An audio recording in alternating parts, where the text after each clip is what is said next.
ကာဂိုမီဟာကျောင်းသူဘဝနဲ့ပဒေသရစ်ခေတ်ကိုသွားပြီးမဝင်းရတနာရှာစွန်စားကန်းလုပ်ရတဲ့ဘဝနှစ်ခုကိုဟန်ချက်ညီအောင်ဖြတ်တန်းလုပ်နေပါတယ်။သူ့ကိုသဘောကျနေတဲ့ဟိုဂျိုကတော့ကာဂိုမီကျောင်းမတက်နိုင်တဲ့ရက်တွေမှာဂယုတစိုက်လုပ်ပေးပြီးလက်ဆောင်တွေလာလာပေးဖို့လုပ်တာကြောင့်ကျောင်းကတငယ်ချင်းတွေအားလုံးကသူတို့တွဲနေကြတယ်လို့ထင်နေကြပါတယ်။ဒါပေမဲ့ကာဂိုမီကတော့သူ့မှာရည်စားထားဖို့အတွက်အချိန်မရှိကြောင်းပြောပြီးမှသာညင်းဆိုပါတယ်။ဒီလိုနဲ့ပန်းချံတစ်ခုကိုဖျက်လျှောက်လာရင်မီရှူမီပန်းတွေကြောင့်ပျော်နေတဲ့လူတွေကိုမြင်လိုက်ရတယ်။အဲ့ဒီအချိန်မှာပဲခလေးကစားရာနေရာတစ်ခုကနေကောင်မလေးတယောက်ကမီရှူမီပန်းထုတ်တွေတဲ့ကိုပျောက်အိုးတစ်ခုပစ်ထဲလို့လူတွေရဲ့အပျော်ကိုဖျက်ဆီးပစ်လိုက်ပါတယ်။လူတွေအားလုံးလည်းပျော်နေရကနေအထိတ်တလန့်ဖြစ်သွားကုန်ကြရတာပေါ့။ကောင်မလေးကတော့မှတ်ပြီလားလို့ပြောပြီးထွက်ပြေးသွားတယ်။ကာဂိုမီကဒီခလေးမလေးနောက်ကိုလိုက်ပြီးတောင်းပန်ဖို့ပြောတဲ့အခါမှာတော့ကာဂိုမီသူ့ကိုမြင်နိုင်တဲ့အတွက်အံ့ဩလို့သွားပါတယ်။ကာဂိုမီကတောင်းပန်ဖို့ပြောပေမဲ့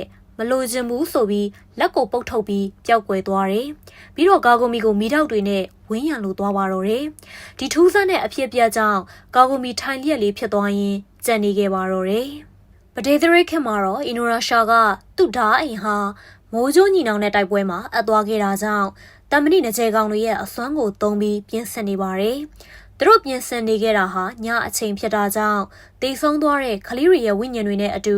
စော်ကစားပေးနေတဲ့ဝိညာဉ်ပလွေသမားကိုမြင်လိုက်ကြရတယ်။ဒီပလွေသမားဟာတိတ်ဆုံးပြီးအထီးကျန်နေတဲ့ခလေးတွေရဲ့ဝိညာဉ်တွေစုပေါင်းရာကနေပေါက်ဖွာလာတာဖြစ်ပြီ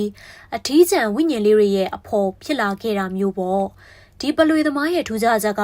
ကမျက်လုံးတွေပိတ်နေမယ်ဆိုရင်အေးချမ်းနေလို့ဖြစ်ပြီးဖွင့်နေမယ်ဆိုရင်တော့မိစ္ဆာအသွင်ပြောင်းလို့ရန်လိုလာမှာပါ။ခေတ်တဲ့အချိန်မှာတော့ကာဂိုမီဟာဆိုဒါရဲ့တငယ်ချင်းဆေးရုံတက်ရတာကိုတွားကြည့်ဖို့အဖော်လိုက်ပေးနေရပါတယ်။ဆေးရုံကတခြားမြို့မှာဖြစ်တာကြောင့်ခလေးလေးပဲရှိသေးတဲ့ဆိုဒါတယောက်ထဲတွားဖို့အဆင်မပြေတာကြောင့်အဖော်လိုက်ပေးရတာပါ။ဆေးရုံရောက်တဲ့အခါမှာကာဂိုမီကဆိုဒါရဲ့တငယ်ချင်းဆာတိုရိုအမေလက်မှာမီးလောင်ဒဏ်ရာတွေမြင်လို့ဘာဖြစ်တာလဲလို့မေးလိုက်တော့လွန်ခဲ့တဲ့6လကရထားတဲ့ဒဏ်ရာတွေပါဆိုပြီးပြန်ဖြေပါတယ်။အဲဒီနောက်ရုတ်တရက်ကရင်အောက်ကနေပန်းချံထဲမှာမြင်လိုက်ရတဲ့ကောင်မလေးဝိညာဉ်ပေါ်လာပြီး drip သွင်းထားတဲ့ဆေးပလင်းကျိုးကိုအတင်းဆွဲဖြုတ်လိုက်တာကြောင့်ဆေးပလင်းကကွဲထွက်လို့သွားပါတယ်။ကာဂိုမီဟာဒီအဖြစ်ကြောင့်အံ့ဩသွားပြီးတခုခုတော့မှားနေပြီဆိုတာတွေးလိုက်မိတယ်။ဆေးရုံရဲ့ခေါင်းမိုးပေါ်မှာတော့ဝိညာဉ်ကလေးမဟာမျက်လုံးပွင့်နေတဲ့ဝိညာဉ်ပလွေသမားနဲ့အတူရှိနေပြီးအနောက်အရှက်ညားလိုက်တာဆိုပြီးရေရွတ်နေပါတယ်။အိမ်ပြန်လမ်းမှာဆိုတာကဆာတိုရိုဟာအချိန်အကြာကြီးမေမျောနေတာကြောင့်နတ်ဆိုးပြုတ်စားခံရတာဖြစ်နိုင်နေဆိုတာသူသိတယ်လို့ပြောပါတယ်။အစားကသူတို့အတန်းပေါ်တငယ်ချင်းတွေအားလုံးဆာတိုရိုကိုဆေးရုံလာကြည့်ကြတယ်။ဒါပေမဲ့ဆေးရုံကပြန်ကြတဲ့အခါမှာဆေးရုံသွားကြည့်တဲ့တငယ်ချင်းတွေအားလုံးမတော်တဆမှုတွေကြုံရပါတယ်တဲ့။ဥပမာလေကားပေါ်ကနေပြုတ်ကြတာကားတိုက်လူနေပါဖြစ်တာစသဖြင့်ပေါ့ဒီလိုတွေဖြစ်တာတွေကတိုက်တိုက်ဆိုင်ဆိုင်လူတိုင်းဖြစ်ကုန်ကြတာဆိုတော့ဆာတိုရိုစီကိုဘယ်အတန်းပေါ်ကမှမလာရဲကြတော့ပါဘူးဆာတိုရိုနေမကောင်းမဖြစ်ခင်ကဆာတိုရိုရဲ့အိမ်မှာမီးလောင်မှုတစ်ခုဖြစ်ပြီးအမဖြစ်သူမာရိုတေဆုံးသွားခဲ့တယ်မီးလောင်မှုဖြစ်သွားခဲ့တဲ့အိမ်ကိုတန်ရှင်းရေးလုပ်ဖို့ကြိုးစားခဲ့ကြတဲ့အခါတိုင်းမှာလဲမတော်တဆတွေဖြစ်ခဲ့ကြတာမို့ဘသူမှထပ်ပြီးတန်ရှင်းဖို့မကြိုးစားကြတော့ဘူးဆိုပြီးဆိုတာကရှင်းပြပါရယ်ပြီးတော့သူတို့နှစ်ယောက်ဟာဆာတိုရိုရဲ့မီးလောင်သွားတဲ့အိမ်ရှိကိုရောက်သွားကြတယ်သူတို့မီးလောင်မှုဖြစ်တဲ့အခန်းကိုမော့ကြည့်နေကြရင်အဲ့ဒီအခန်းကနေပန်းအိုးတစ်လုံးကျလာတာကြောင့်အလျံမြန်ကိုရှောင်တိတ်လိုက်ကြရတယ်ပြီးတော့ခလေးမလေးတယောက်ပေါ်လာပြီးကာဂိုမီကိုရန်တွေ့ပါတယ်ကာဂိုမီကသူ့ကိုနင်ကဆာတိုရိုရဲ့အမလားဆိုပြီးမေးလိုက်တော့သူကငါအမေကငါ့ကိုဆာတိုရိုလောက်မချစ်ဘူးဒါကြောင့်ငါ့ကိုမကဲခဲ့တာဆာတိုရိုလည်းသိရမယ်ဆိုပြီးပြောလိုက်ပါတယ်အဲဒီနောက်အနာကတစ်ပင်တွေအကုန်လုံးကိုအမြစ်ကနေကျွတ်ထွက်စီလိုက်ပြီးကာဂိုမီဝင်ရှုံရင်သိရမယ်လို့ချိန်ချောက်ပြီးပျောက်ကွယ်သွားပါတယ်ကာဂိုမီအနာမှာရုတ်တရက်ဝိညာဉ်ပလွေသမားကပေါ်လာတယ်ပြီးတော့စကားတခုပြောသွားတယ်ငါမျက်လုံးတွေပွင့်ပြီးဆိုတာနဲ့တဲ့ဒီစကားကိုကာဂိုမီအတိတ်ပဲဖော်မရတာကြောင့်ရေးရွရင်းပဲကြံနေခဲ့ပါတော့တယ်အဲဒီနောက်ကာဂိုမီဟာပဒေသရစ်ခေတ်ကိုသွားပြီးမျိုးကကိုဝိညာဉ်ပလွေသမားအကြောင်းမေးပါတယ်မျိုးကဝိညာဉ်ပလွေသမားဆိုတဲ့မိစ္ဆာဟာတေဆုံးသွားတဲ့ကလေးတွေကိုငြိမ်းချမ်းမှုရအောင်ဖန်တီးပေးတဲ့မိစ္ဆာမျိုးဖြစ်ကြောင်းကလေးတွေငြိမ်းချမ်းမှုမရမချင်းသူ့ရဲ့ပလွေကိုမှုတ်ပေးတာဖြစ်ကြောင်းပြောပြပါတယ်ဒါပေမဲ့ကလေးရဲ့ဝိညာဉ်မှာနောင်တဒေါသအညှိုးအတေးတွေကိန်းအောင်ပြီး ငြိမ်းချမ်းမှုမရနိုင်ဘူးဆိုရင်တော့အဲ့ဒီဝိညာဉ်ဟာမကောင်းဆိုးဝါးဝိညာဉ်အဖြစ်ပြောင်းလဲသွားတတ်ကြောင်း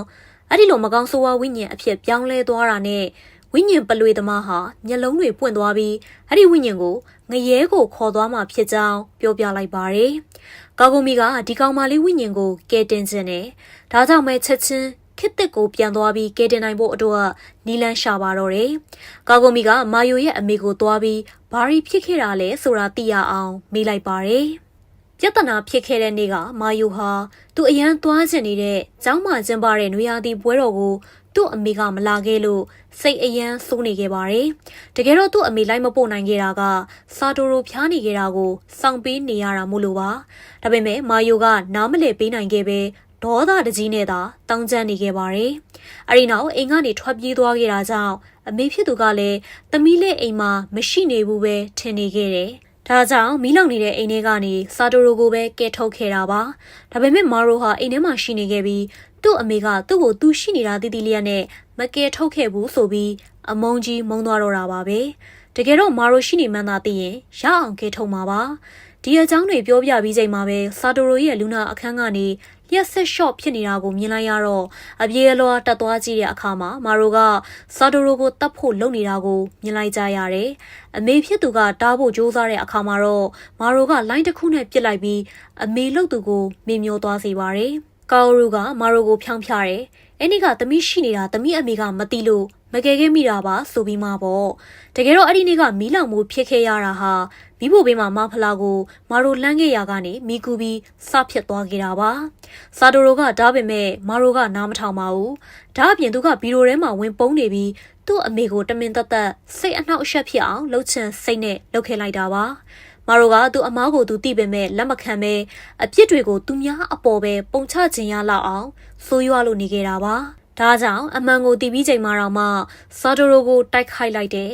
တော်သေးတဲ့အချိန်မီပဲအင်ဒိုရာရှာရောက်လာခဲ့လို့သာစာတိုရိုကိုကယ်တင်နိုင်လိုက်ပါတယ်ပြီးတော့အင်ဒိုရာရှာကပြောလိုက်တယ်ဒီကလေးမကိုမကယ်တင်နိုင်တော့ဘူးအမှန်တရားကိုလက်မခံနိုင်တာကြောင့်ငြိမ်းချမ်းမှုလည်းရမှာမဟုတ်ဘူးတဲ့တစ်ချိန်တည်းမှာပဲဝိညာဉ်ပလွေသမားရဲ့မျက်လုံးတွေပွင့်နေပြီးမာရိုကိုငရဲကိုဆွဲခေါ်သွားပါတော့တယ်။အင်ဒိုနီးရှားကကယ်လို့မရနိုင်တော့ဘူးလို့ပြောပေမဲ့အတင်းတောင်းဆိုတဲ့ကာအိုရူကြောင့်မာရိုဘဝကူးသွားတဲ့နေရာတိုက်ခန်းဟာသူနောက်ထပ်ဘဝပြောင်းမဲ့ဂေတကားဖြစ်တာကြောင့်အဲ့ဒီနေရာကိုလိုက်ပို့ပေးလိုက်ရပါတယ်။တိုက်ခန်းထဲကိုရောက်ချိန်မှာတော့အခန်းကခရမ်းပြရောင်လဲနေပြီးငရဲပြည်ရဲ့ဂေတကားအထိန်အမှတ်ဖြစ်လို့နေခဲ့ပါပြီ။တချို့လူတွေဟာစွမ်းရှိချိန်တမ်းမာနေချိန်မှာတော့ပြောသမျှစကားတွေကိုနားမထောင်နိုင်ပဲခေါင်းမာကြပေမဲ့တကယ်တန်းဒုက္ခရောက်ချိန်နာကျင်ဘေးဒုက္ခတွေးချိန်မှာတော့ဖြောင်းဖြပြောဆိုရတာလွယ်တယ်ဆိုတဲ့အကြောင်းကိုကာဂိုမီကတတ်သိပြလိုက်ပါတယ်။လှုပ်ချင်တာလှုပ်နေနိုင်တဲ့အချိန်မှာတော့မာရိုကကာဂိုမီစကားကိုနားမထောင်ခဲ့ပေမဲ့ငရဲမီတွင်နဲ့ကြာကန်ဒီအချိန်မှာတော့သူ့အမေရဲ့ကောင်းကွက်လေးတွေကိုပြန်မြင်တက်လာပြီးအမုန်းတရားနဲ့အညှိုးအတေးတွေကိုစွန့်ပယ်လိုက်နိုင်ပါတယ်။ဒါကြောင့်ပဲကာဂိုမီအကူအညီနဲ့ငရဲတွင်းကနေတက်နိုင်လာခဲ့ပြီးကောင်းမွန်တဲ့ဝိညာဉ်လေးတစ်ခုအဖြစ်ဘဝကူးပြောင်းနိုင်သွားပါတော့တယ်။အပိုင်း7ကဒီနေရာမှာပဲပြီးသွားပါတယ်။ပိုကောင်းတဲ့အပိုင်း73လာပါအောင်မယ်။